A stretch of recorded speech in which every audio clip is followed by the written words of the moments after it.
Hey guys, what's going on? Welcome back to Prospect Central 101. My name is Chris Robbins, and today I'm going to take you guys through a quick look at Miles Sanders. So, as you guys can see, this is Mark Jarvis's database, so these are all his grades, not mine. Mine are actually on a separate tab right now.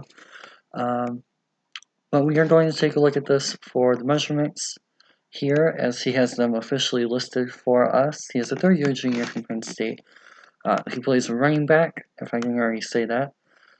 And he officially came in at the Combine, which was today, as of the day I'm recording this, at 5'10 and 5'8", 211 with 9 1/4-inch hands, and 30 and 5/8" arms.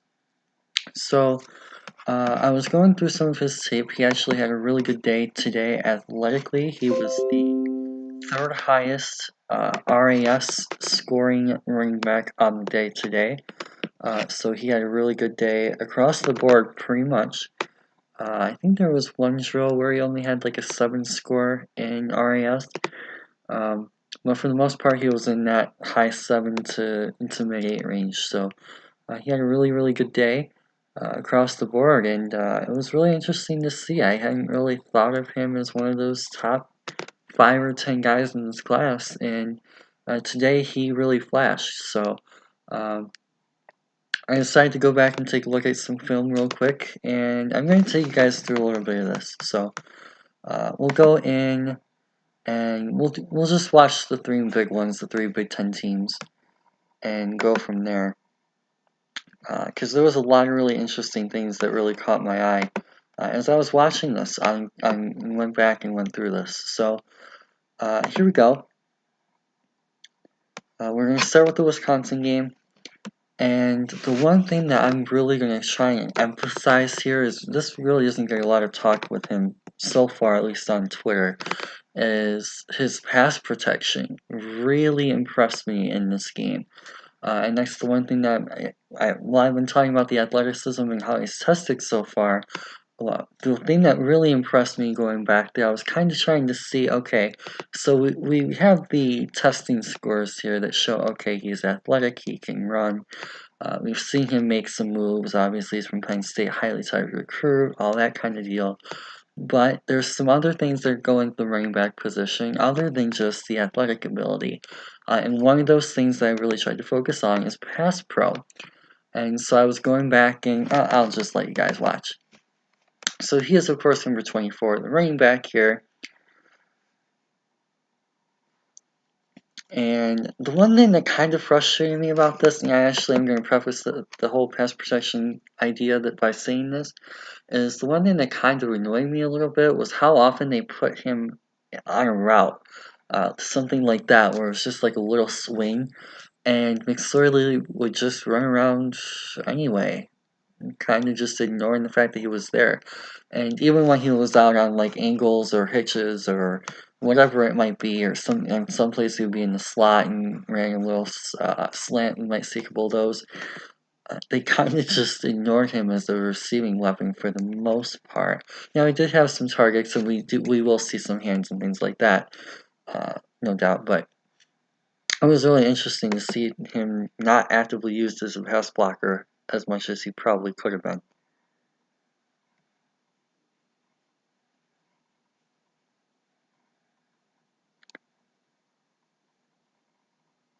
And see, right there too is another example. Obviously, McSorley was targeting, I think number 1 might be Hamler, but Miles Sanders, it is 3rd and 8, I guess. So situational factor could play in, especially with the linebacker. But most often, you're probably taking that safe bet and putting yourself in better punt position. So again, just kind of flashing that athletic ability here with Sanders. You're going to see him do a really nice job of taking that outside and winning the boundary.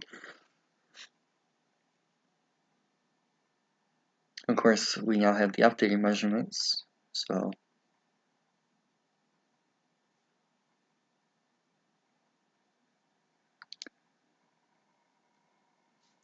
it's passed there by McSorley for a somewhat rare change.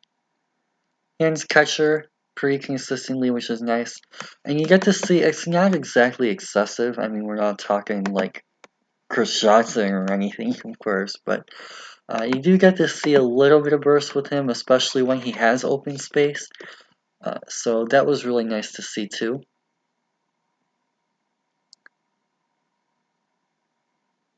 Nice job of cutting outside. He does a surprisingly good job at winning in short yardage situations as well, which kind of surprised me for a back his size, his style. Um, he relies a little bit on his athleticism to do that more so than power, so you're not going to run him up on a gut and one-on-one, 9-on-9 box type deal, but still, it was really interesting to see him utilize his vision in short yard, and there's another one.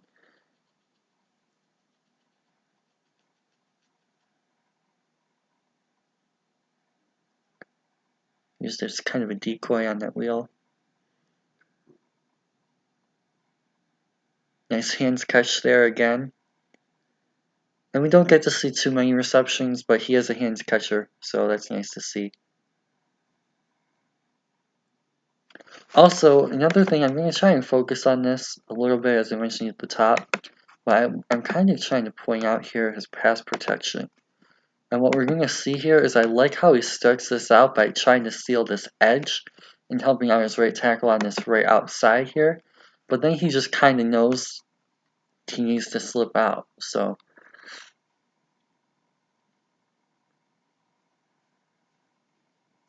I like, now see, this is one thing that kind of bothered me, and I'm not going to spend a lot of time on this, but one thing that really bothered me about Saquon last year is his inability to kind of just go and run downhill. He was almost, I don't want to call it afraid of contact, but he didn't really like running downhill as much as I wanted to see in my type of running back.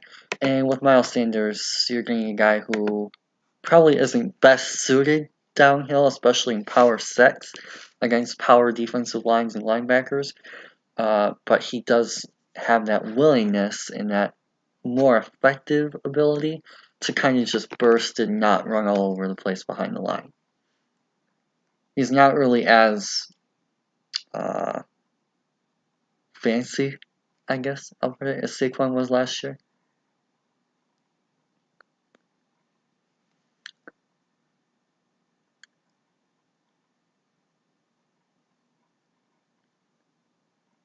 I like this play. This is one of my favorite plays on this tape. So what we're going to see here is, again, just little flashes of his athleticism. You'll see another angle of this. But what I really like here is how he slipped through that hole. And this is 3rd and 7. So again, not afraid to use him on 3rd and even in this case, I would call that long situation as a runner. And he just slips through the hole and then makes the guy miss for extended yards and then beats out TJ Edwards.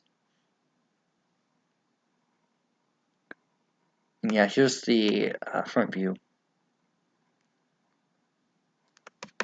What you're going to notice here is he has this choice of holes. This is actually one of the best plot plays I've seen from Penn State, even including Saquon's tape. And he has this choice here between the two. Knowing that this offense or this linebacker here is over here, looks like he's going to, and of course that this lineman here has that leverage, you're going to see him take the right lane, and boom, just that nice quick cut. And then you see a little bit of burst too. So while he might not necessarily have that top end speed that you're getting with a guy like Leonard Fournette, was a big one who had that kind of, that boom, like once you got him there, you got there type speed. You're getting a little bit of that burst and quickness through the hole with Miles, which is really nice. And especially once he makes that move, that's kind of, he does a really nice job of changing gears. That's kind of the overall point I'm trying to make here. And boom, once he gets out of that cut, makes him miss with the arm, bam, he just kind of turns on that second gear. So that was really flashing to me. And his athleticism scores today is what really helped me kind of turn me on to that.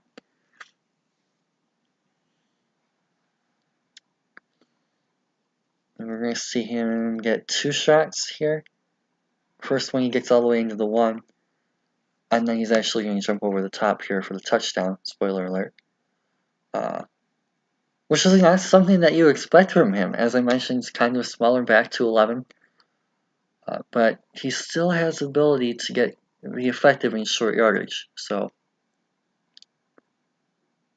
and again, kind of just, and of course, again, it was also 3rd and long.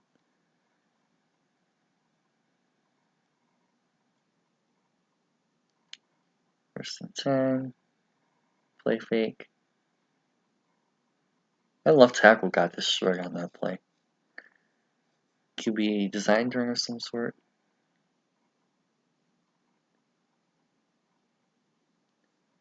And again, just one thing I really wanted to focus on is this pass protection. And watch him take on this blitzer, right? So first thing I'm going to notice, I'm actually going to slow this down for a play. The first thing that I noticed on this play was, first off, great job of recognizing the blitz here by Sanders. Secondly, I like how they have him on this right side, on the quarterback's right shoulder, and he's going to just be able to pick this up on the opposite side. Subtle detail, and not anything particularly major. However, it is something that's nice to see. And again, you just kind of see him read this blitz here from the linebacker core. Does a nice job of working with the offensive lineman here. Picks up the correct defender. Nice first physical contact. And especially for a guy, as I'm going to keep saying, a guy his size, that's actually a really pretty physical play on his part to pick up a linebacker that's probably 30-40 pounds heavier than him. And completely knock him out of the play.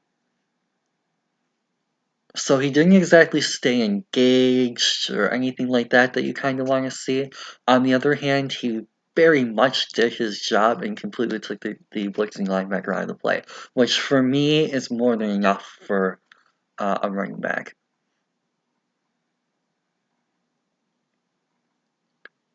And even a little bit of run blocking. On this particular receiver reverse, you got to see him take on, looks like another linebacker here. And just boom, nice job, willingness to make that first contact. He's not afraid to get physical, which is really nice to see for a running back. Same thing here, just you're going to see him do a really nice job, and part of that is communication with the offensive line, and part of that is his vision, and most importantly is his pre-snap recognition. Maybe film work probably goes into that to some extent, and reading these packages, knowing what's going to be coming ahead of the play, all that kind of stuff, really top-notch from him. And he just does a really nice job taking his gap.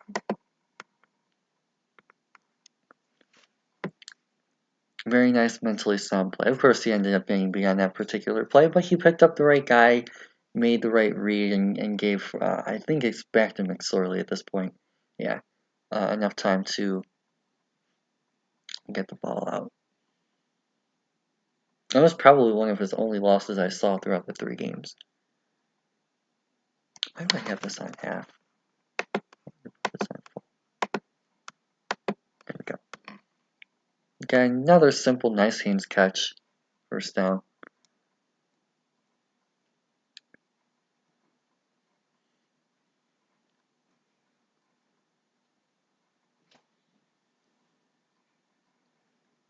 Another run play, gets to the edge.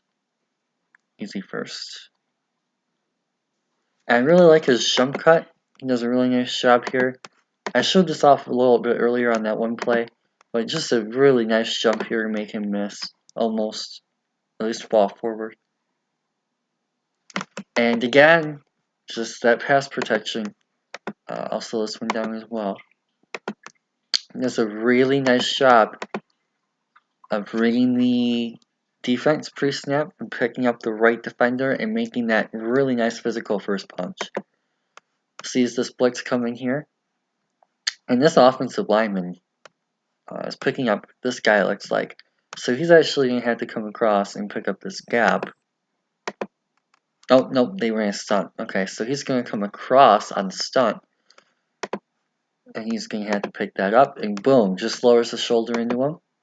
Not exactly staying engaged or driving guys or anything like that. He's not a fullback. He's only 211.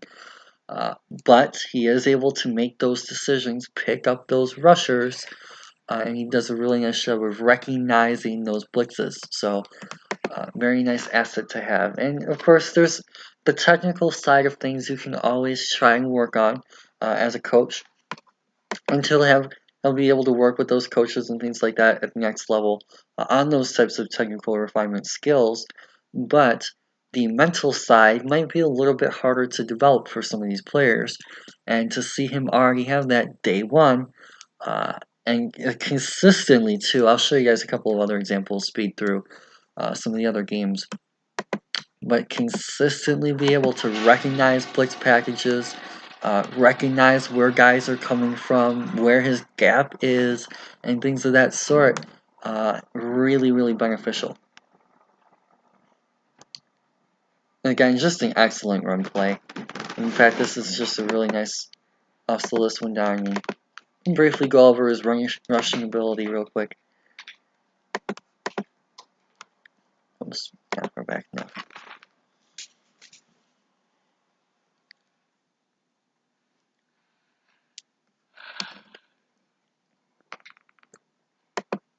And again, we kind of get to see this feel for his vision here. He's going to want to try and take this out and get this one-on-one with the linebacker. Or that might even be a safety. Does a really nice job of cutting this in, and he reads 62. I think they actually show a different angle of this too.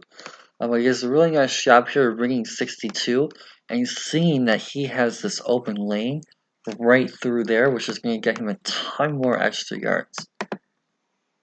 Because he trusts 62 to take his guy out, and he does. Nice little stiff arm on Dakota Dixon. And picks up some great yardage. And yes, they do show the other view. So you're going to see here again, eyes up, does a nice job of reading the blocking here. Boom. Sees number 9 reading the defender here. Now he has this choice here. Does he want to take this one-on-one on the edge? Or does he trust 62, his blocker here, to get out and these two guys to hold? And that's what he's going to do. He's going to take this inside jump cut. 62 does a great job of coming back across and doing exactly what Miles needed him to do here, which is take him out of the play. And he just gets right through 97. So, really nice rushing play. And the other thing, too, that I didn't necessarily point out is I like the patience here. This is something that really impressed me about Kerryon Johnson and seeing him in Detroit last year, is he kind of, like, I don't want to call him a Le'Veon Bell style runner because he's not really that physical type of runner as Le'Veon and Kerryon are. But in terms of that patient type of approach and vision, he kind of has that same feel. He does a really nice job of reading blocks and kind of just being patient, letting the play develop, and then bam, exploring through gaps and reading and doing a nice job after the play. And again, just going right back to the pass pro, 3rd and 10, kind of a predictable passing situation for Penn State, and you have to see him pick up another blitz play. Wisconsin did a really nice job here, and this is just being selfish, of course, as a tape watcher, but Wisconsin does a really nice job of bringing pressure all game at Stevens and McSorley. And what we're really going to see is it's going to be a challenge for Miles, because he's going to have to recognize different blitz packages from all parts of the field, each third, and he's going to have to recognize which guys are going to get open depending on what gaps they decide to attack with which players. So it's going to present him a different, unique approach to each pass rush situation. And that's kind of what really impressed me about Miles, and the mental aspect too, is his ability to just pick those out and identify those blitzers and where guys are going to attack.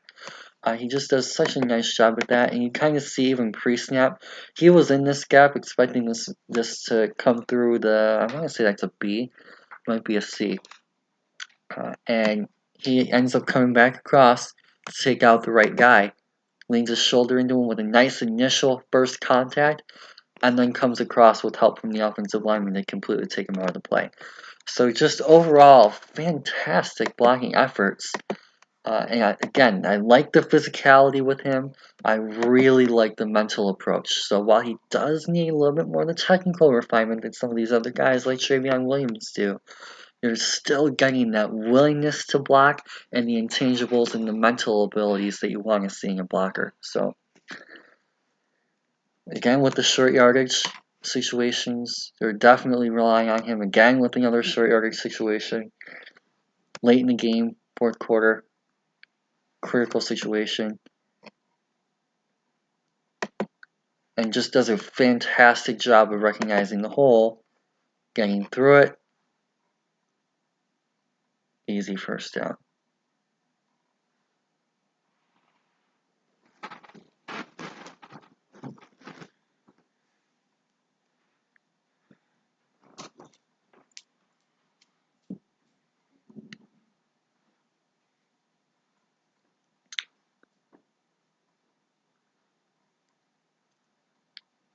He is actually starting out wide here too.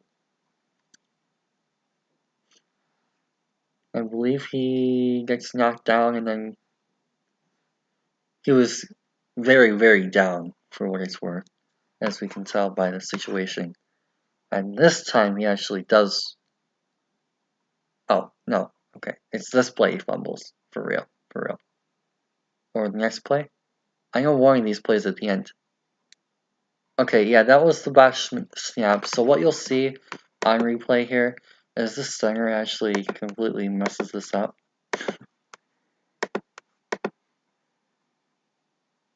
And he throws this like way over by Sanders. And he kind of just gets in the way. It was unpredictable. And even though that might be a fumble, that's not.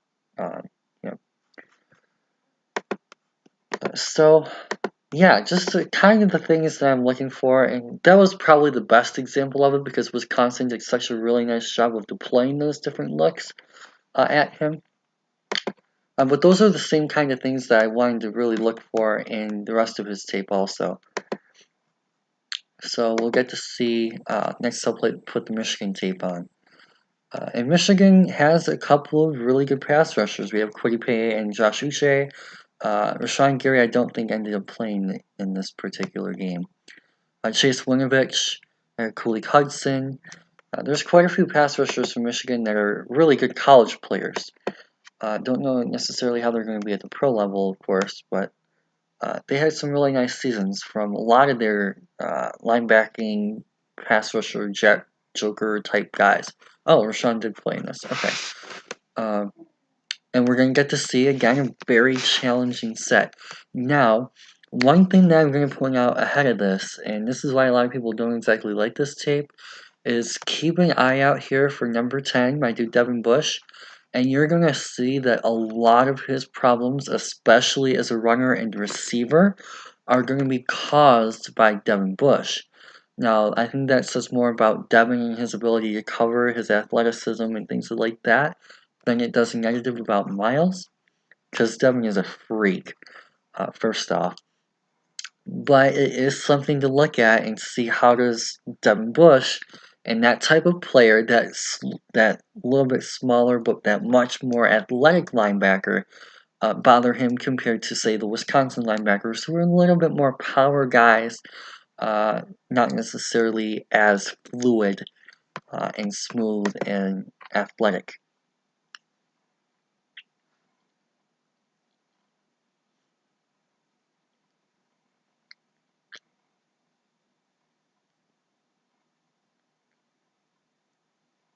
It's played by Devin Gill. The other Devin.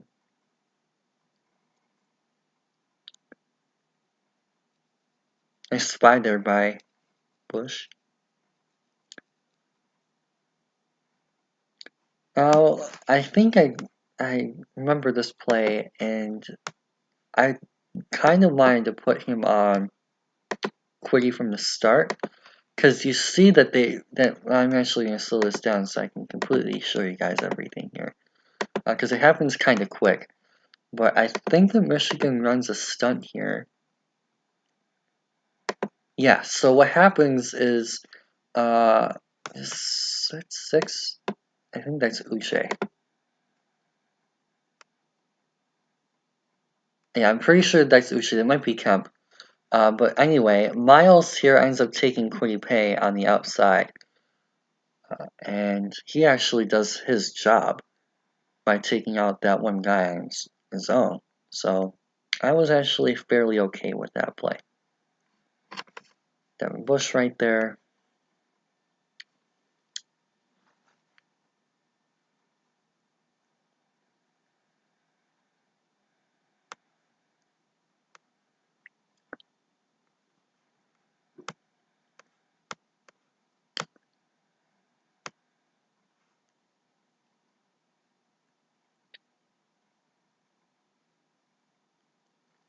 Then QB run.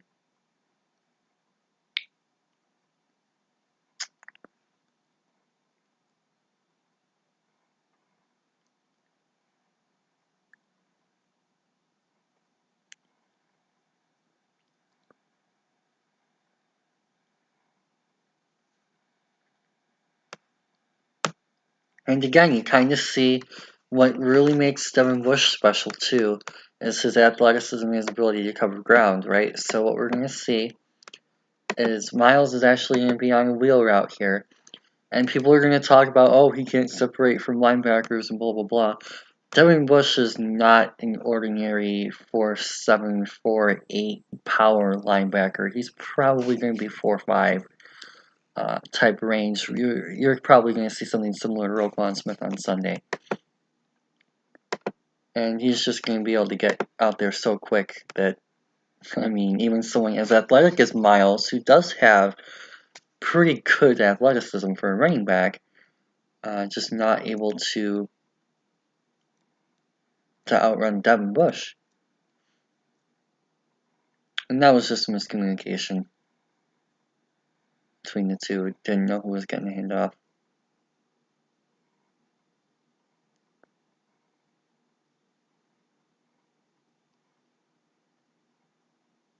Nice patience from Devin. And again, see, like everyone always talks about, oh, where's the yardage at? He doesn't have any yards versus Michigan. Well, this is a big reason why not Ohio State. Wow, Weber on the brain. Penn State doesn't have a very good offensive line. They're okay. I mean, they're Power 5. They're not really all that great. And we saw that with Saquon. But what's going to make this especially interesting is look at Rashawn Gary getting triple teamed here. 1, 2, 3 helmets, leaving Devin Bush, another first rounder, who in my opinion is actually better than Rashawn Gary, wide open. Now you're not doing that on a 2nd and 11 run. So you have 3 guys on on Rashawn Gary, and you let Devin Bush, in his patience, he can afford to be patient because of his athleticism, just kind of fill in the gap, take what's left over, and of course, had a little bit of help there from Chase Winovich, who isn't a bad prospect himself.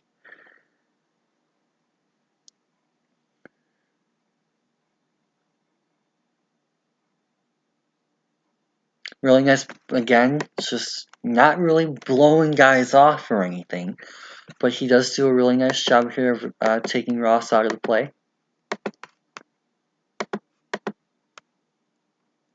Right here, does a nice job of being patient, waiting for the rusher to come to him, then just nice physical first punch. And it wasn't his guy that got to the play, and that was a very catchable football anyway. So again, just kind of that same theme, knowing who to pick up when, and that physicality. Nice hands catch. He just makes Kalik takes his ankles basically. Direct snap, and again, just really nice defense there by Machine's front. Now this is a really smart play call, or blocking scheme at least, by Penn State. What you're going to see them do is Winovich has already had some success in this game. So what you're going to see him do, or them I should say, not necessarily just him, but you're going to see them double Miles on Chase Winovich, and especially with Rashawn, unless that's him right there, I can't see a full number, that might be 7 or 2.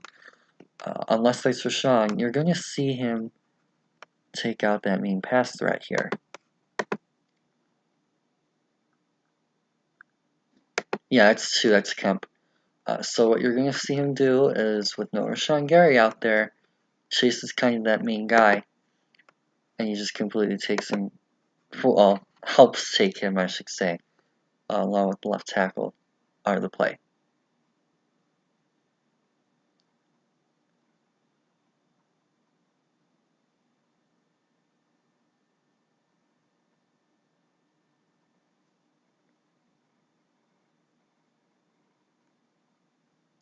And like I talked about this in the beginning of the Wisconsin game, but they run plays like this all the time, where Sanders is just going to be wide open on the edge, and McSorley's not even going to bother looking at him. That's what really annoys me about his tape the most. Same thing there. Had him fairly decently separated. Just didn't even bother looking at him. Now again, a really nice play here by Miles in pass protection. And it's all the mental aspect of this and what he's seeing on the field develop in front of him. So I just turned that right. Yeah, okay. What you're going to see here is, again, this actually defensive nose tackle here in Brian Monet, number 90. And you're actually going to see Michigan here. He kind of stunts over across Rico Cup here.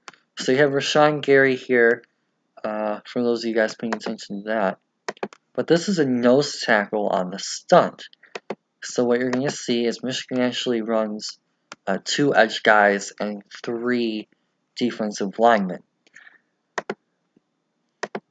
But what happens here is he ends up breaking through on this straight rush.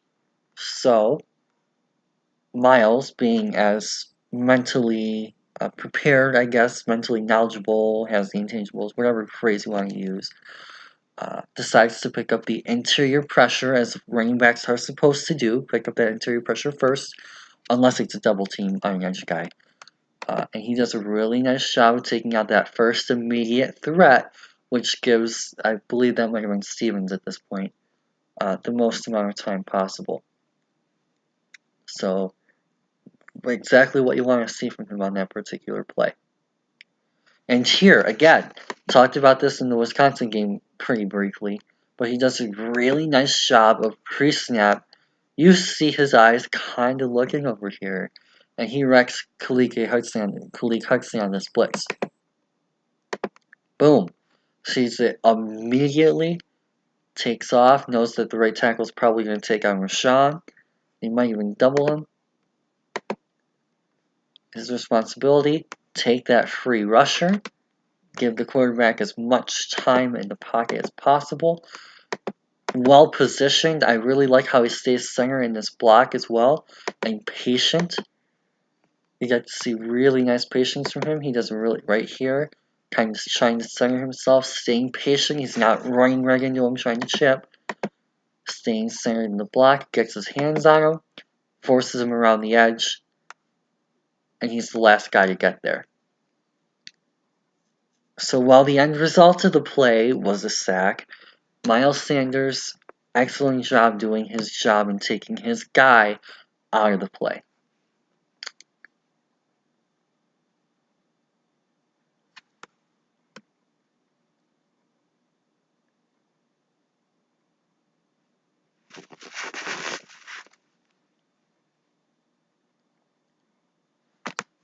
Oh, I probably should put this back in full.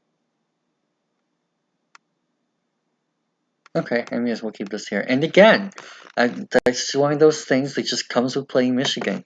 And you're going to see this a lot. I mentioned this at the beginning of this particular game. As people ask, where's the production? Why did he not get 50 yards or 100 yards or whatever against this Michigan defense? And this is exactly why, right? Look at this. Kemp does a really nice job here of beating this up. Winovich, great job getting around the edge. So you have one clear hole. No way he's running a counter into that.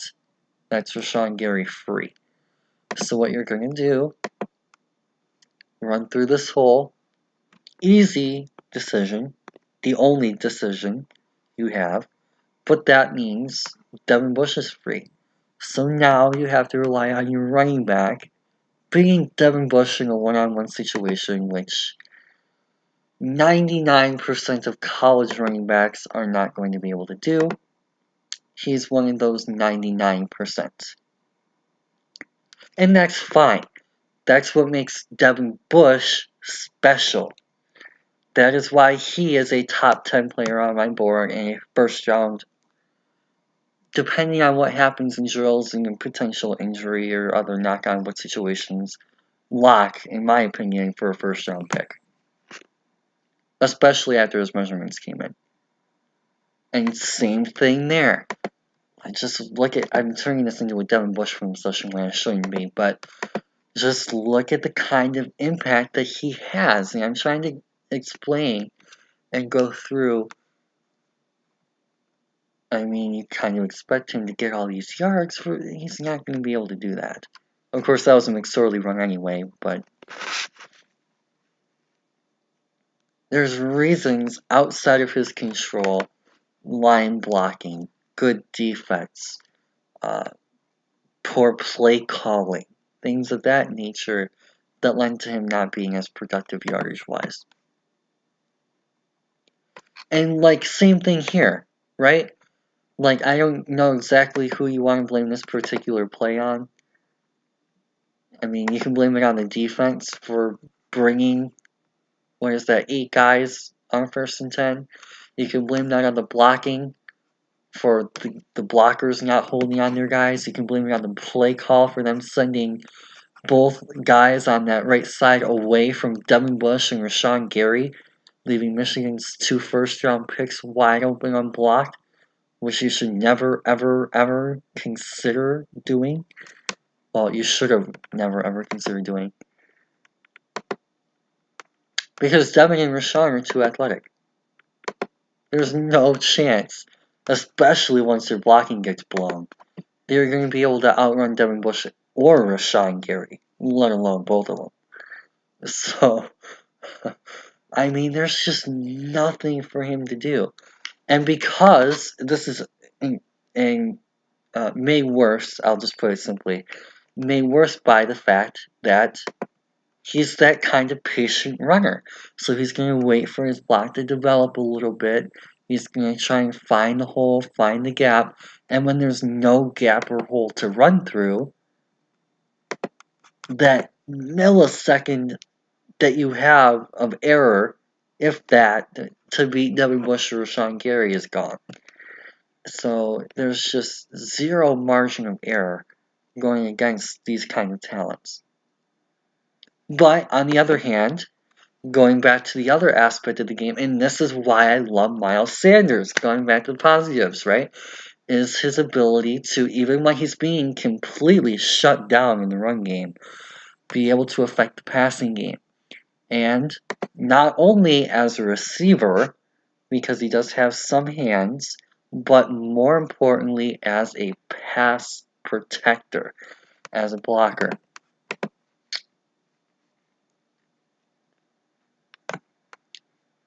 Right here, on Chase, sees his right tackle getting beat. Bam! Lowers the shoulder. Down goes Chase Winovich. Completely knocked out of the play.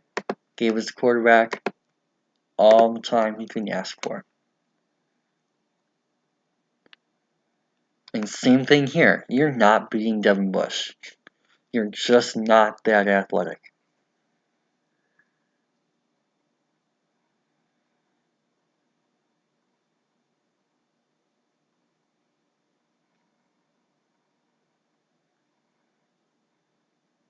Again, same deal, just a nice little chip. Didn't have to do too much. Of course, what a pathetic throw from McSorley. But he didn't have to do too much. He just came in with a nice little chip and not a ton of force. But again, just took his guy out of the play and did his job, which is, for me at least, it may not be for some others, but for me, it's enough to say, okay, he could do that effectively.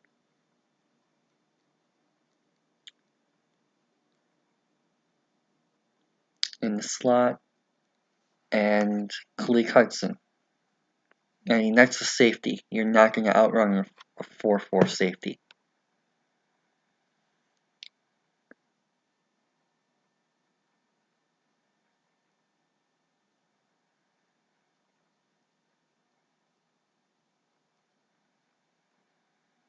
And it's played by Michael Blumfor.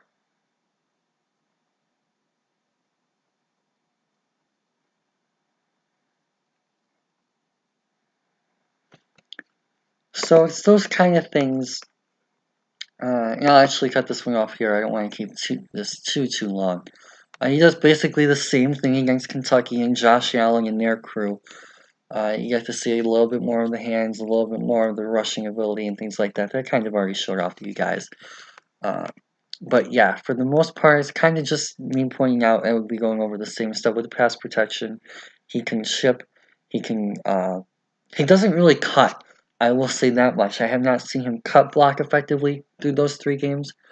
Maybe that's on some of the other full games and things like that. Maybe it's on the App State tape I haven't watched yet. He doesn't cut block, but he will chip, and he definitely does a really nice job in one-on-one situations. So that was really what I wanted to show you guys and emphasize. I know I said the same thing a lot, repeating myself a lot. And there were quite a few pauses and things like that, just empty plays where he wasn't targeted. But I really wanted to get this out, especially after his measurements today, and kind of just emphasize that this is a really underrated part of his game. And it's definitely someone that you're going to want to watch out for. He's really underrated on a lot of boards right now. So he's someone that I'm thinking of really highly. I see a lot of traits that I like to see in running backs, and with the vision, the patience that I see with carry on, the pass protection I'm kind of feeling really nice vibes from. I can't really think of a comp that's that good in pass protection right now. Maybe David Johnson? Zeke, maybe, I guess, first person that comes to mind. But yeah, he kind of just has that really good 3-down type of run. Now, and not exactly a feature back or a workhorse back or anything, but he has 3-down ability and the versatility to play on each situation. So, especially for, going to end this off on this note, a team like the Detroit Lions, my favorite team, someone who can really come in and spell carry on and provide that balance that we really like with him. And I've mentioned carry on a couple times in this video already. That might end up being my comp for him, just a smaller version. But yeah, I really see a lot of those same traits that I really saw lead Carry on Johnson to success with us last year in Miles Sanders. So there you guys go. This is a little bit longer and more repetitive than I expected it to be, but hopefully you guys learned a thing or two, and I really hope that you guys saw something that maybe you didn't necessarily see when first watching him, or something that you didn't expect to see on his tape. So, with that being said, hope you guys have a fantastic rest of your day. Enjoy the rest of the combine, but for now, peace out.